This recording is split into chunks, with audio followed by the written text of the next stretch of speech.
So I'm going through my Bible reading, and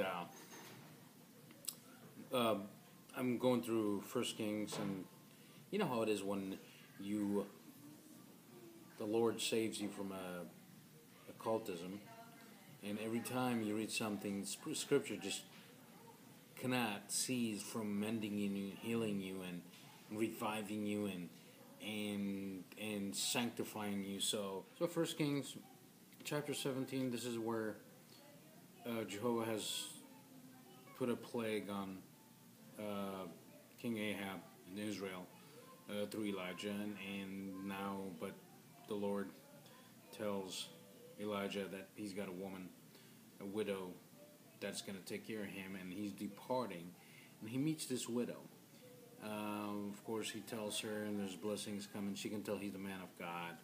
And notice at chapter 17, verses 20 and 21, this is where the woman is pleading. For some reason, her son dies. And she's saying, man of God, why did you come here? To, what did I do for my son has died? And she's pleading with him. And Elijah now, what does he do? He stretches himself, lays upon this kid, and he's praying to the Lord that the Lord resurrects this child.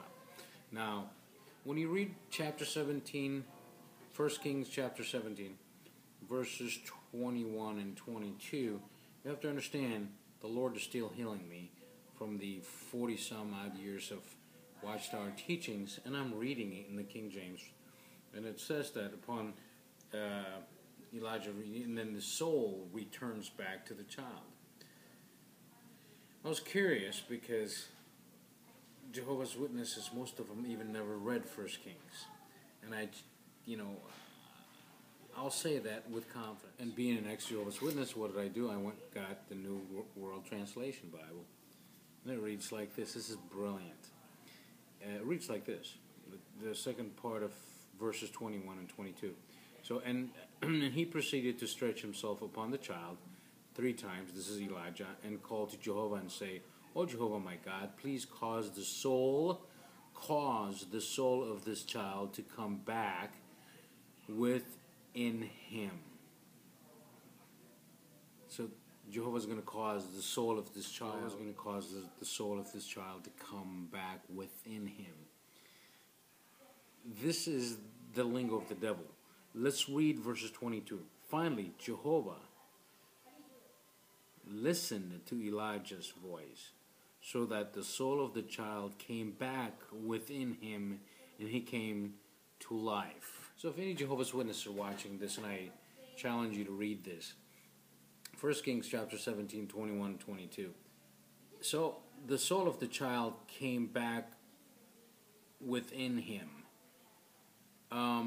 My question would be, in this vocabulary, was the soul playing hide and seek? Was the soul not doing what it's supposed to do? Was the soul like kind of hiding behind the vital organs that it was told to come back and place itself where it needs to be? Or I'm glad that the soul came back within him. Could you imagine if the soul came back outside of him? You see what I'm saying? And I went and printed the interlinear, the Hebrew interlinear, right here. Because of, I hope this is not backwards. And the life returned. See? Look at that. 1 Kings 17:22. And it says what? The life returned. It doesn't say came back within him. You see the perverting of Scripture? This is in order to tell you, the teachings of the Watchtower, that once we die, they already teach their flock that once we die, soul, spirit, everything, we're just obliterated. We're into dust. But that's not what Scripture says. Actually, the New World Translation doesn't even say that. The soul returned. They used the keyword return. Where was it? In order for it to return, it had to depart. Or it had to separate itself. the soulness of the child. So it came back from somewhere. But according to your teachings, the Watchtower teaches what? That soul and all, there's no such thing as separation. We're just obliterated into dust, right?